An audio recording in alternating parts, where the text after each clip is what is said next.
In today's tutorial video, I'm going to show you 3 different cast-on methods that I use regularly in my work. Welcome to the channel. My name is Kim of Make One Right Knit. That's m1rknit.com.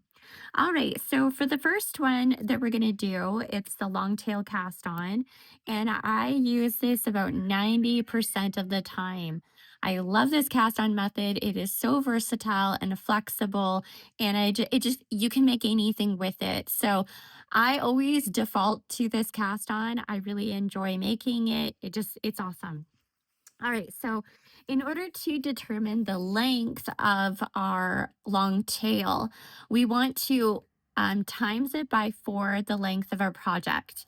So in other words, say if our project is 12 inches long, well, we're going to times that by 4, which would give us a 48-inch tail.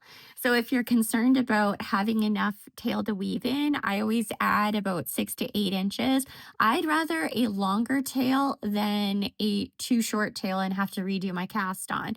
Not only that, but if you find that you have way too much tail, after you've done all your cast on stitches, trim it and then keep it because I love using that yarn as waste yarn in my sweater knitting. So for example, when I have to put stitches on hold, I'll pull out that waste yarn and I'll put my stitches on that waste yarn to hold them.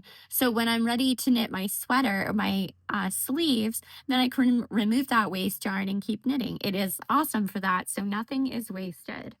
All right, to begin, what we want to do is measure out our tail, and I'm just doing a sample, so I'm not being, super precise here. And then we're going to take our working yarn and then our tail end, and the tail end we want to go around our thumb, and then the working yarn we want to hold with our pointy finger. So I'm just going to make a slingshot I'm just going to reposition there we go.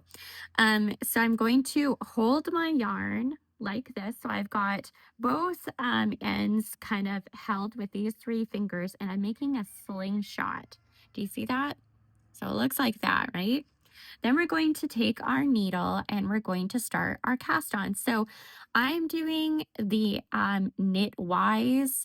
That is standard. I'll also show you the Purlwise, but it's been a hot minute, so I might stumble around with that one. But anyway, we're going to start with the Knitwise cast on.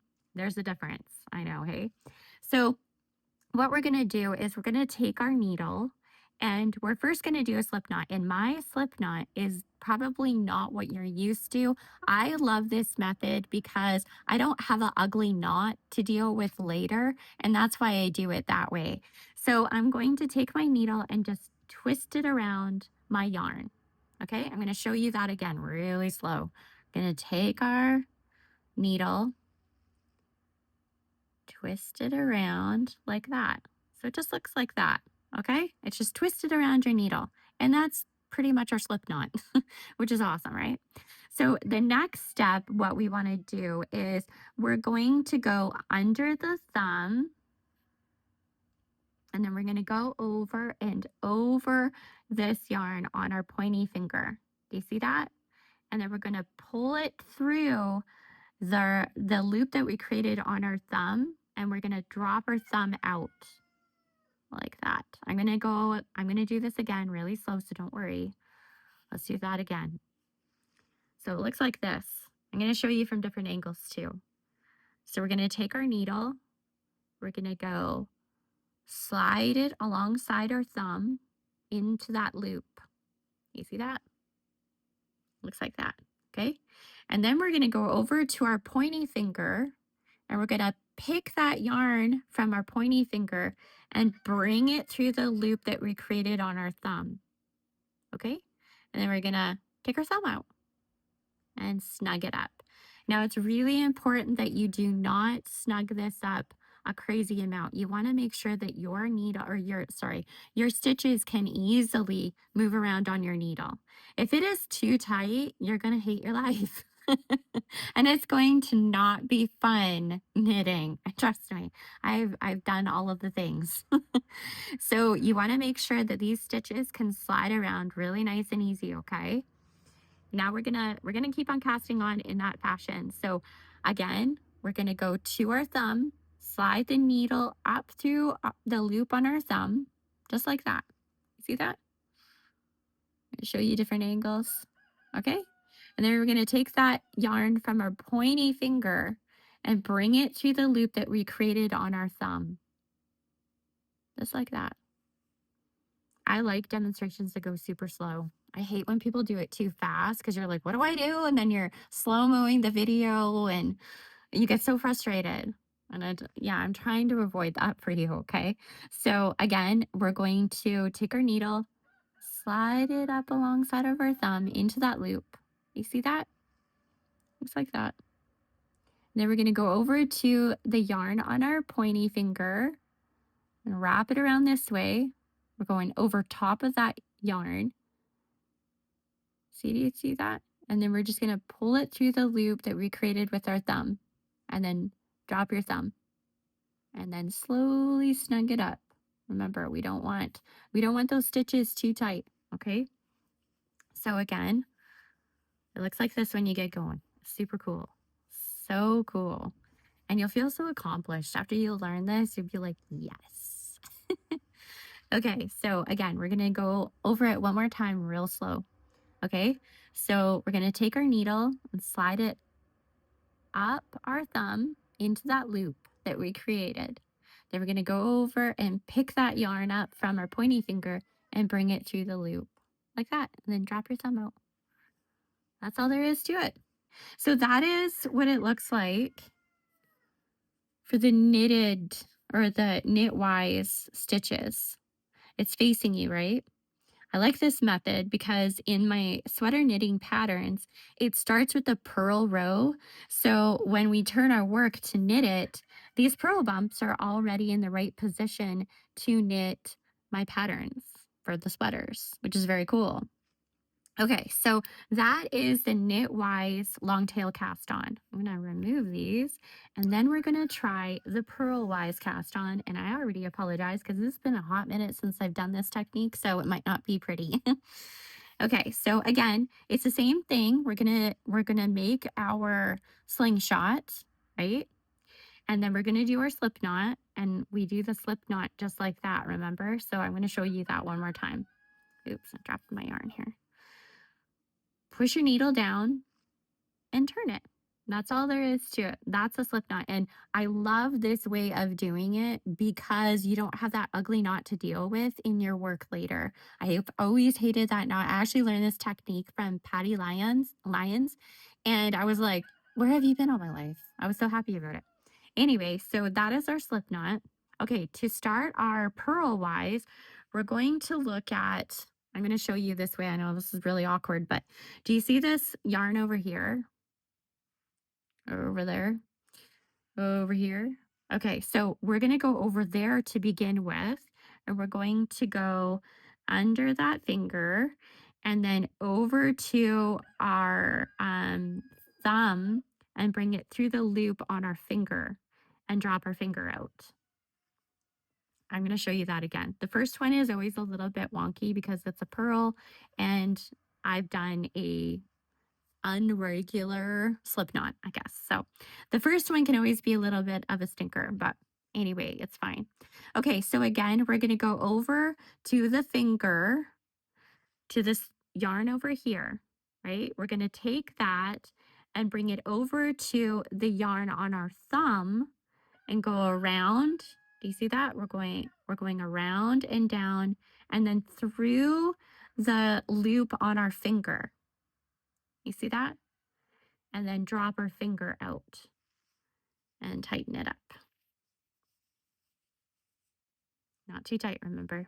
So now we have those purl bumps. Do you see that? We can start seeing those purple purl bumps there. Again, we're going to go through that one more time, really slow. So again, we're going to go over to this finger, to this yarn, right? I'll try to tighten it up a little bit. Okay, there we go.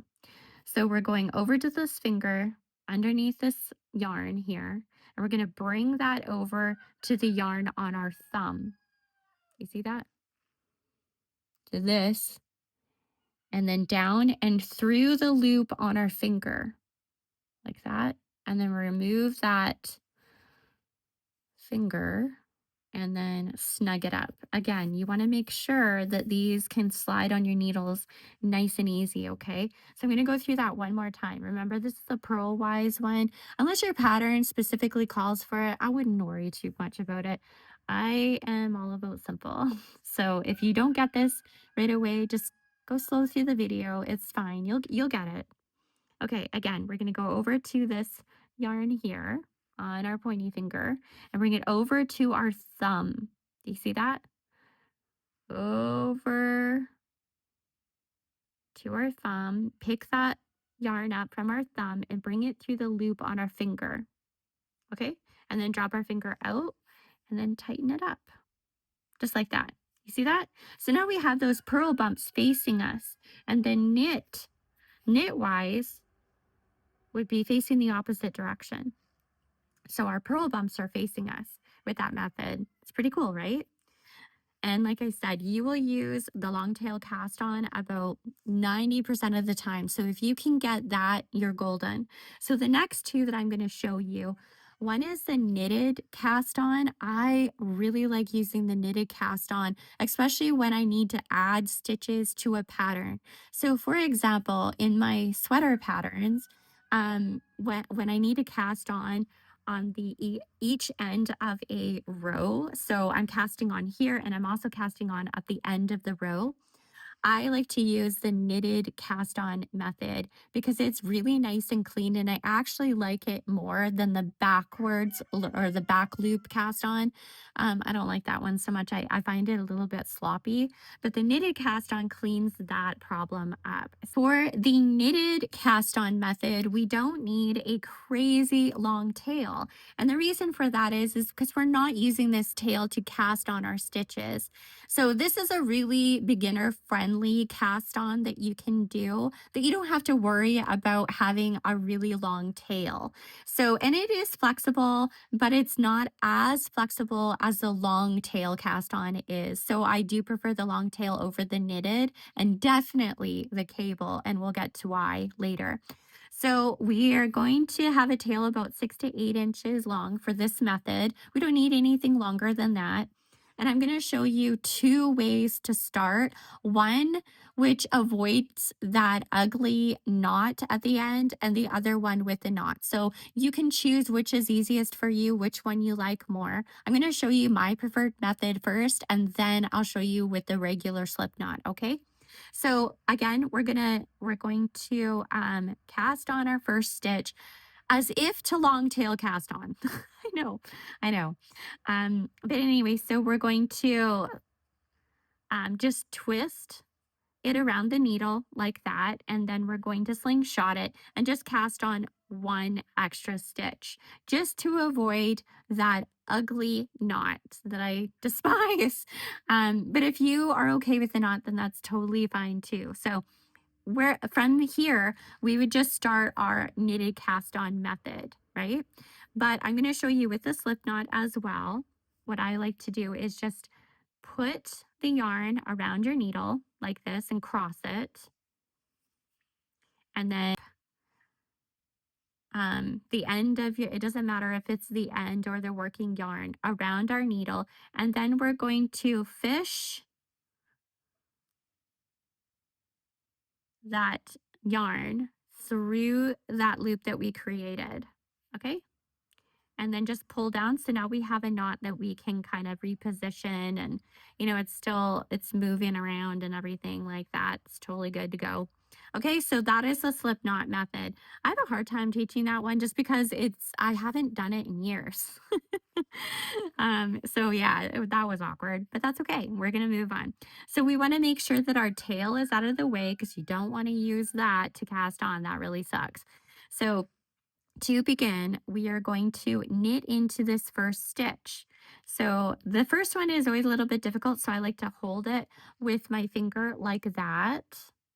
And we're just going to go in as if to knit. My yarn is splitting, and we're just gonna create a knit stitch. So I'm gonna pull that. It's always difficult the first time, so don't worry about it. So just kind of hold it if you need to. And we're just gonna pull a new stitch through that loop as if to knit. And instead of dropping this old stitch off like we normally would with our knitting, we're going to load that new stitch onto our needle, just like that. I'm gonna reposition everything so it kind of looks neater. And we're going to carry on in that fashion. So the first couple of stitches are always a little bit awkward. Don't worry about it. So we're going to go in as if to knit, bring our yarn through our loop, and we've created a new stitch. I'm sorry, I had to fix that. My yarn keeps on splitting on me today. So anyway, we have a new stitch and we're going to load that to the needle again. And then just very gently tug it up. Remember, it is really important to have these stitches moving on our needle. You don't want it so tight because it's going to be next to impossible to knit them later. Okay, so we're going to carry on in that fashion. This is a knitted cast on. So we're just going to knit a stitch. And instead of dropping that old stitch off, we're going to load the new stitch onto our needle and then snug it up a little bit, right? Okay, so we're going to go through as if to knit, create a new knit stitch, and instead of dropping that old stitch off like we normally would with our knitting, we're just going to load it to the needle, making sure that it's not too tight. We're going to snug it up just a little bit, right? So that is a knitted cast on. It's a really nice method, especially if you don't want to deal with the long tail. But honestly, because the long tail is ugh, splitting so bad today. But honestly, because the long tail cast on is in a lot of patterns, I would say like I don't know, the majority of patterns maybe. Um, I definitely would learn the long tail. It's worth you learning and spending some time to learn it. But if you just wanted to get started with your project, you can absolutely start with the knitted cast on method.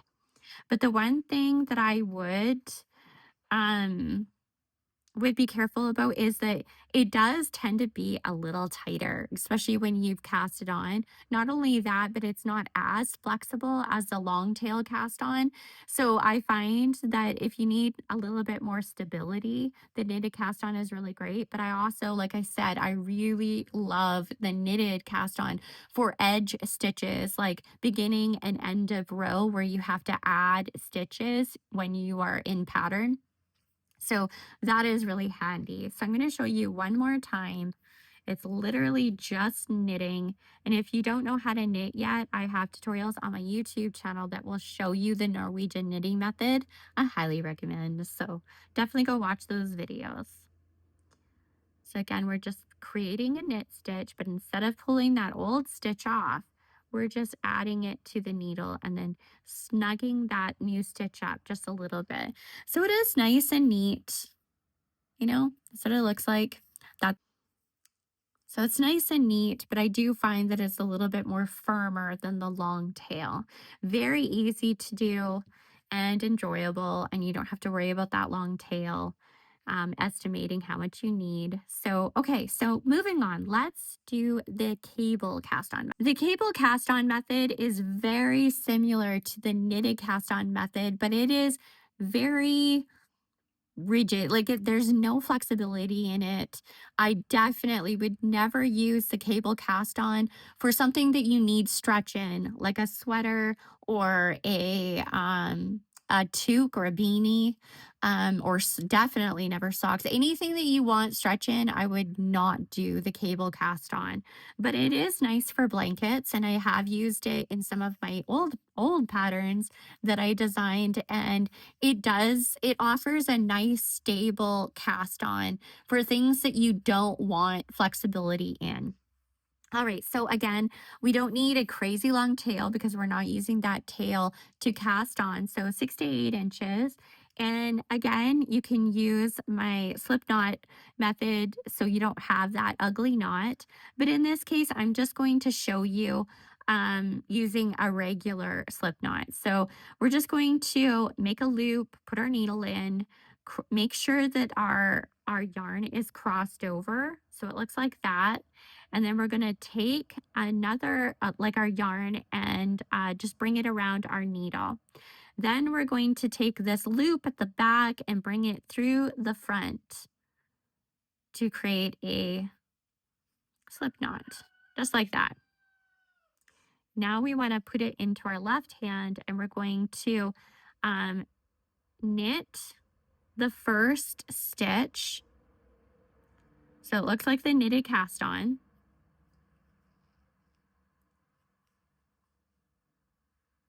So we're going to knit this first stitch and bring it onto our needle. Kind of tighten it up a little bit, but you definitely do not want these stitches to be tight. You want them to be, I would say, like looser than the knitted or even the long tail, because what I'm going to show you next is why. So we are going to knit in between these stitches. So hopefully you can see that. So we've got 2 stitches here. We're going to stick our needle in between those stitches, not into the stitch. Okay, so that would be into the stitch as if to knit, right? We don't want to do that. We want to go in between these stitches. So it looks like that. So we're going in between these stitches. We're not going through a loop. It's in between those stitches. Okay. And now we're going to knit a stitch and pull it up and put it onto the needle like that. Okay. And again, we're going to go in between these stitches. Trying to get this out of the way so you can see it really nice and neat. So we have 3 stitches on here, right?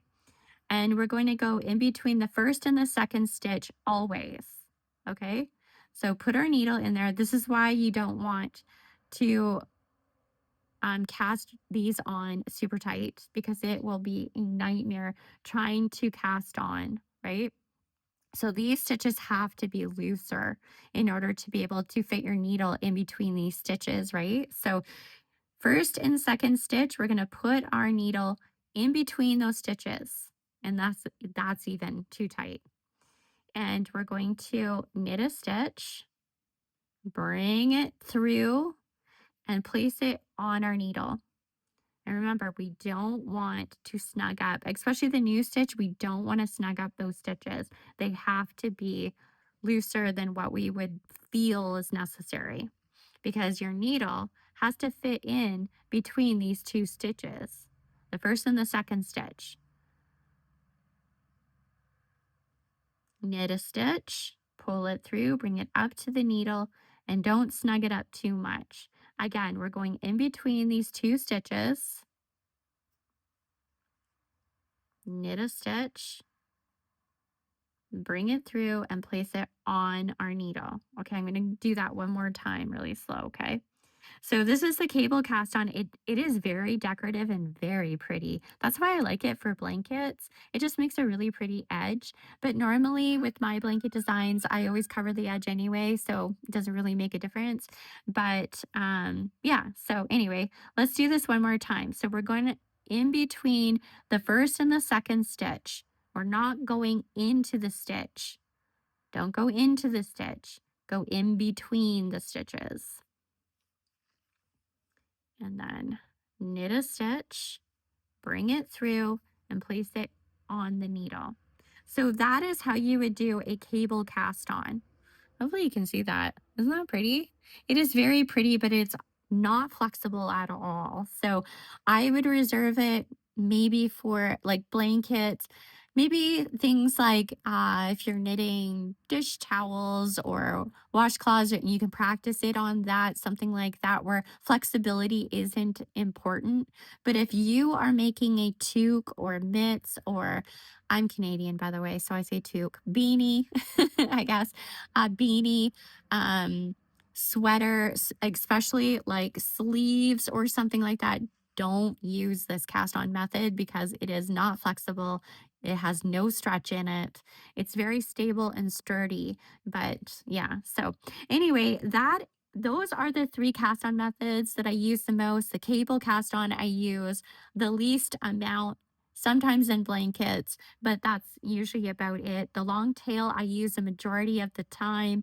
And honestly, I do Purlwise with my long tail cast on rather than, or the Knitwise, sorry, than the Purlwise because it's just so versatile and I really enjoy it. So, yeah, so pick one of these and start. I would suggest starting with the long tail and get familiar with it because that's going to serve you in the long run. But if you're really, really uncomfortable and you're just starting and you're fresh into knitting, you could absolutely start with the knitted cast on. It isn't as flexible, but you don't have to worry about measuring out your tail for the long tail. All right, that's enough for me today. Thank you so much for joining me. If you like this video, comment, like, subscribe to the channel. Purchase a coffee for me. I would love that too. I'm a coffee drinker. And go and visit the website. I have patterns there, but more importantly, I have the tutorials all there and categorized for you along with the YouTube channel here. So thanks again, and we'll see you next time. Bye now.